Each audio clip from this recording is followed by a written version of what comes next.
My name is Nashe. I'm with International. I'm the team leader for the Disaster Preparedness, Strengthening Structures and Systems project in Zimbabwe, which we are implementing with Caritas Zimbabwe in a total of 6 districts, namely Cholocho, which is in Mat North, Zarabani in Marsh Central, Chipinge, Buyera, Chimanimani in Marsh East.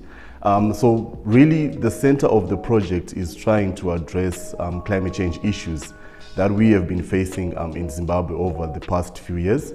You'll notice in 2020, we had really a tragic that we had, which is the Cyclone Idai, which really affected several people, resulting in casualties and also in deaths. So what we are trying to address as a project is looking at how do we better prepare ourselves in the event of unforeseen disasters that are as a result of climate change issues. So to find climate change is not just the position of one organization to try and address, but it goes upon everyone, including the community at large. So what we are looking at in terms of strengthening structures and systems, we are looking at how do we build the community to be able to respond better and to be able to understand their context in terms of how climate change is causing different shocks and stressors within the context of Zimbabwe. You find this year, again, the government of Zimbabwe declared that we are most likely going to have an El Nino, which is as a result of climate change issues. You'd find our frequency in terms of having cyclones has also increased over the past few years. This is also as a result of climate change. So the burning question in terms of how we are trying to address all these issues as a project is how do we better prepare the community in terms of being able to respond and also being able to be better prepared.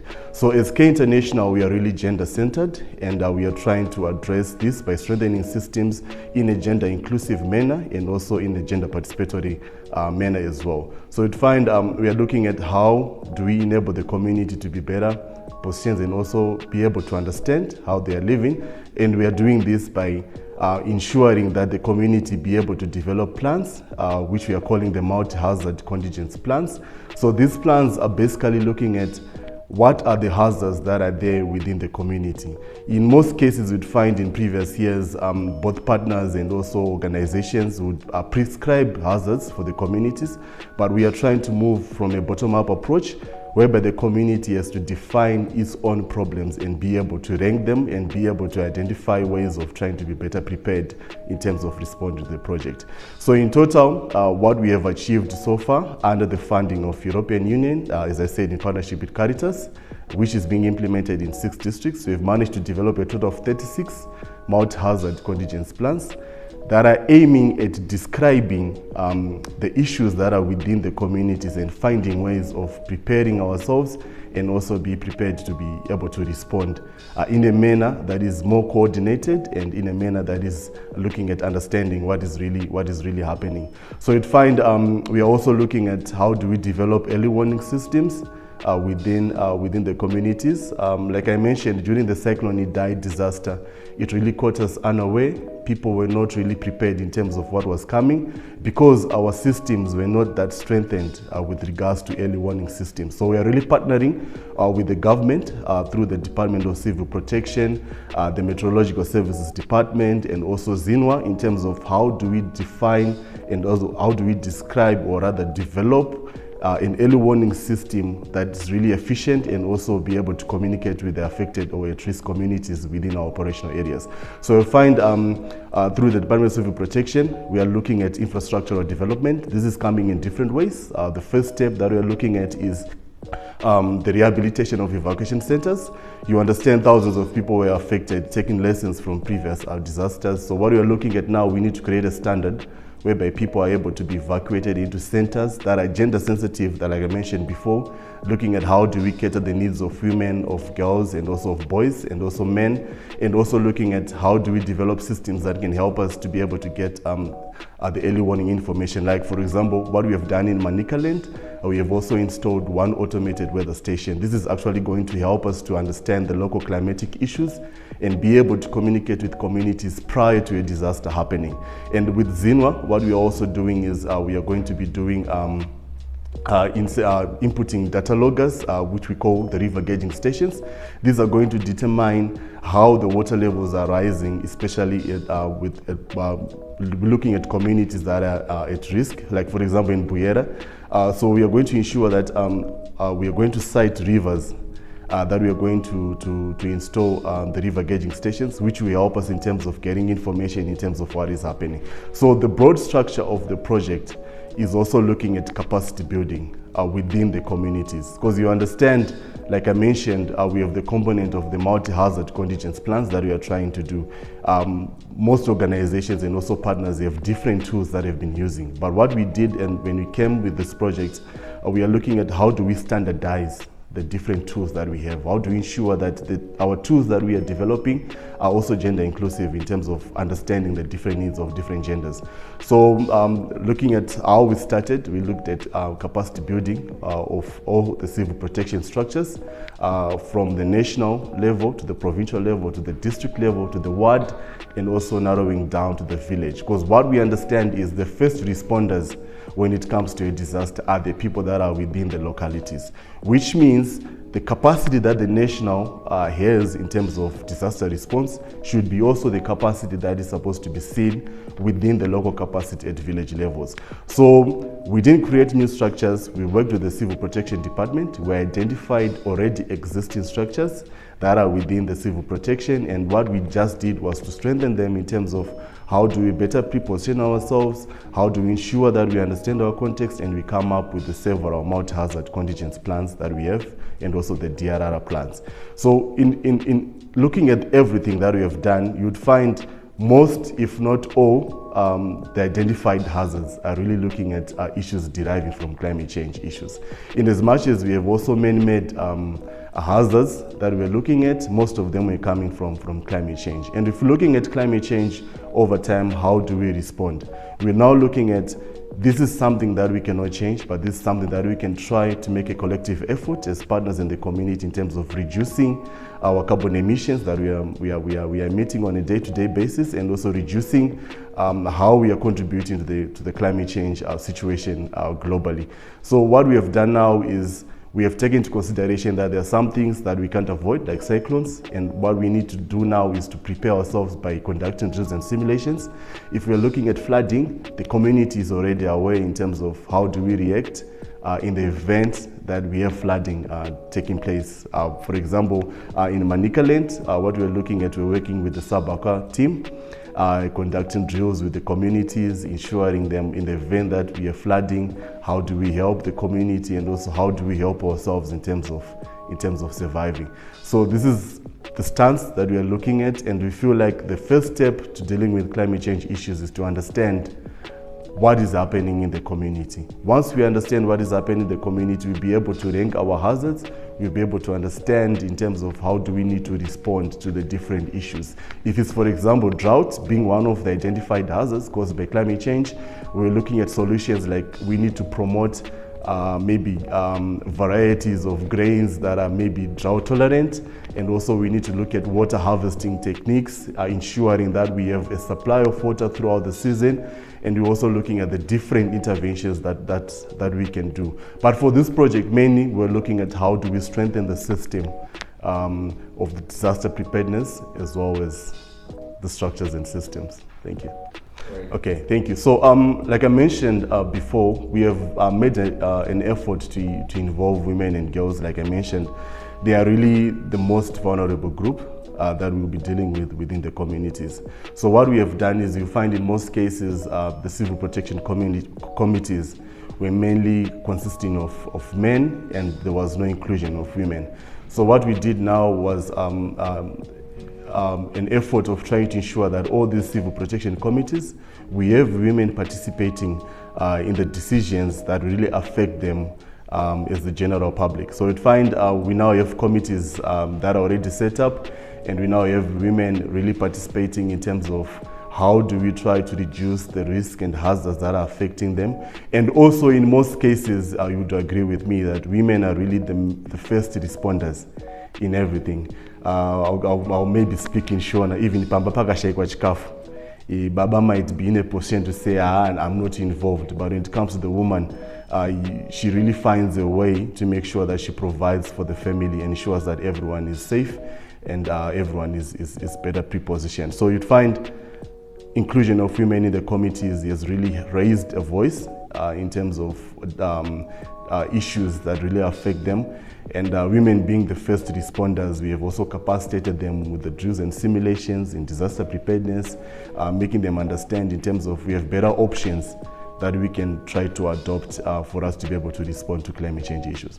Okay, so despite the eco-funded project that I'm currently leading, we are also working with other projects that are within K, like for example, we have the Takunda project, which is being funded by USAID, and also we have the Start for Girls project, which is funded by Canada Global Affairs. So what we are looking at is how do we empower the girl child and also the women in terms of all those issues that we're facing globally.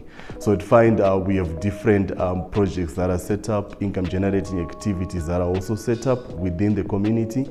We have also women farmers and also male farmers that are really looking at taking up the initiative of maybe growing small grains, value addition, developing products like, for example, porridge that is highly nutritious and also helping to alleviate the issues of malnutrition. So you'd find women are really uptaking all those projects and also initiatives, and also the Fumvuza project. We have been really supporting that, and we have been really encouraging farmers to find climate smart initiatives that really help us in terms of achieving our overall goal, that is food security and also issues to do with nutrition. So you'd find, like I mentioned, climate change has resulted in erratic rainfalls happening over the past few seasons. What we have really been encouraging is the little that we have, we need to harness it and we need to harvest it. So you'd find through our project, sister projects that we have, like for example Takunda and also the Eco project, is really looking at encouraging farmers to harvest water through the different water harvesting techniques that we have. Why are we doing this? We want to try to ensure that we do not have a break in terms of food production and also looking at the food system in general. So looking at if we have the water and we have the reserves and we have the knowledge of maybe implementing Fumvuza, looking at the small grains, which means both the families, both the women and girls and also the children around will be also having a sustained food security status within our operational wards and also districts. By the term improved Fumvuza, you'll notice that what we are just looking at is improving the depth of the Fumvuza hole that we have also been doing. I might not be really privy in terms of the specifications, but what we are looking at is how do we increase water collection than the normal Fumvuza way that we have been doing, and also how do we now avoid runoff, given that we were usually looking at Fumvuza doing it in a straight line, but we are now looking at doing it in a transverse manner and also improving or rather reducing our runoff whilst you're doing our farming. So that's basically why we are calling it improved, but the concept still remains the same. What we want is how do we harness the water as it will be coming out, and also how do we ensure that we are looking at sustained water and also reducing water stress for the plants. So the long-term goal that we are looking at is, like I mentioned, that once we get to know and once we get to understand our context, in any developmental and humanitarian work, we need to understand our context first before any outcome is derived. So you'd find if the community gets to understand what is affecting them within their locality, be it in terms of disaster management or be it in terms of climate change. So what we are looking at our model is if we get to understand that in this community we are affected by this kind of disaster, it means as we'll be doing our preparedness and also our response, we are better pre-positioned in terms of looking at the tailor-made solutions that are going to be addressing our climate change issues. Like for example, I'll first look at the disaster management, taking into consideration a region like Chimanimani, which is highly susceptible and also prone to disasters. If the community gets to know that in such a region, during such a period of time, cyclones are highly likely to be happening, it means from the type of houses that we are building, we'll be well versed in terms of how and also what material do we need to use for us to be able to have a structure that will not be affected by by any disaster. And then two, if we're looking at maybe a place like Buera, where there's probably limited and also limited rainfall, annual rainfall, we are now looking at what solutions do we now need to do. People within Buera need to be food secure, but we can't take up the varieties that we are using in other regions and adopting them in Buera. So what we now need to do is, whilst we are working with our partners, we now need to look at how do we tailor-make, be it comes to the seeds, to the small grain varieties that we now need to look at. So you'd find what I'm seeing in the long term is a picture whereby we have the local people, and also we have the local partners coming in to come up with innovative ideas that can also create and also maintain the food security status within the communities.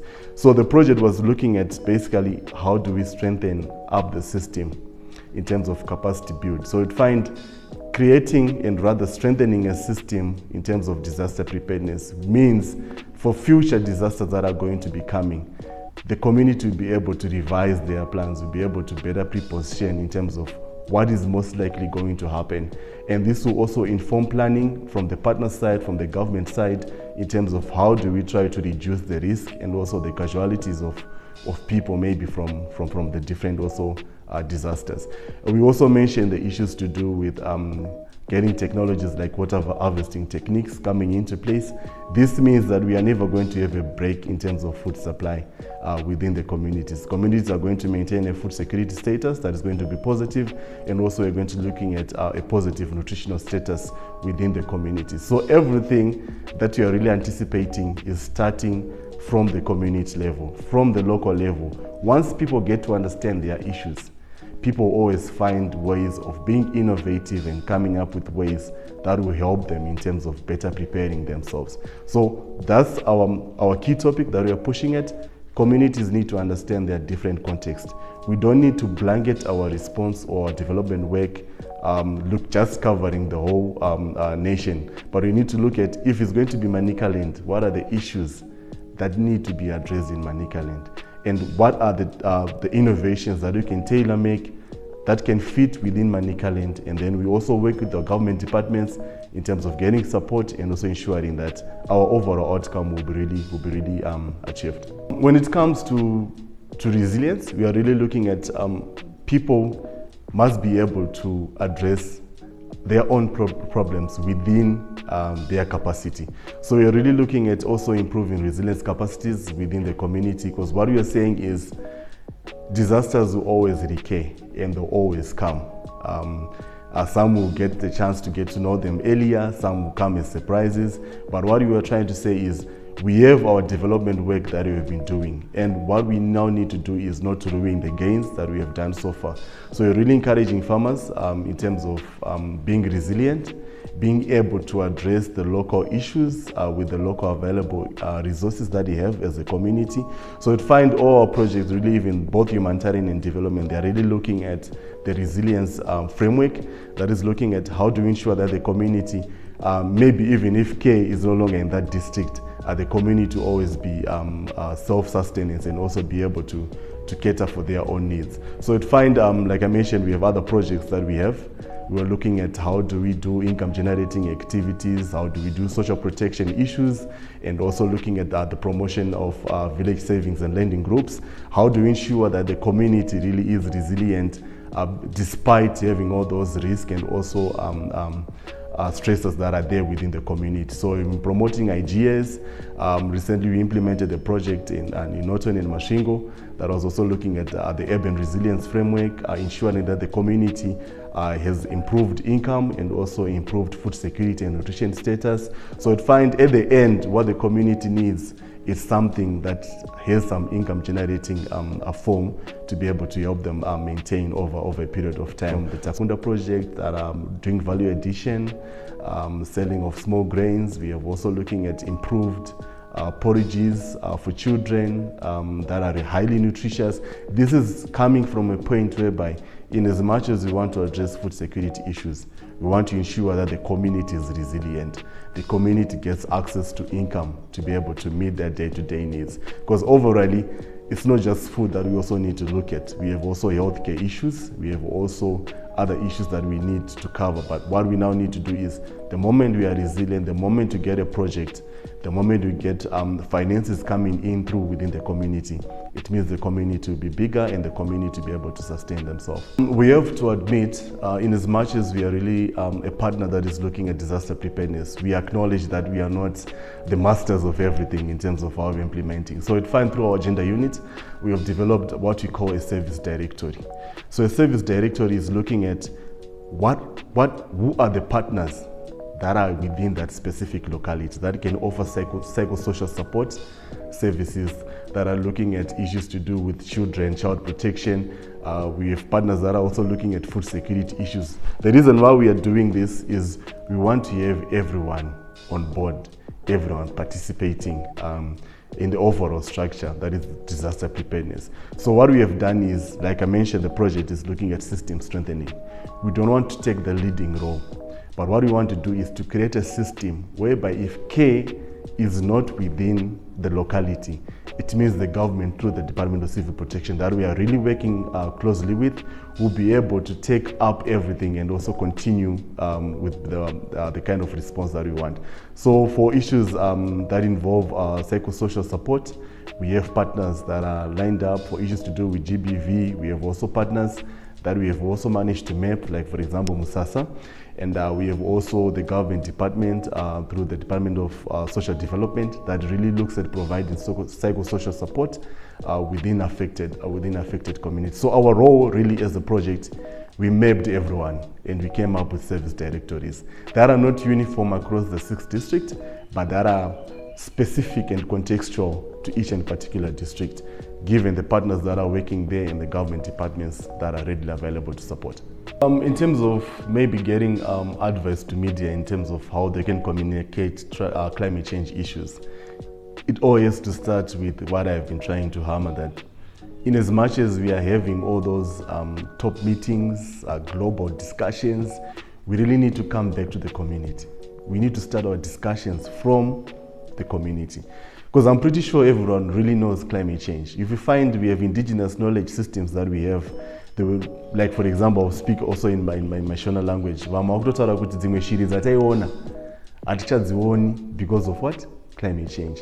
This is just because people are noticing the change.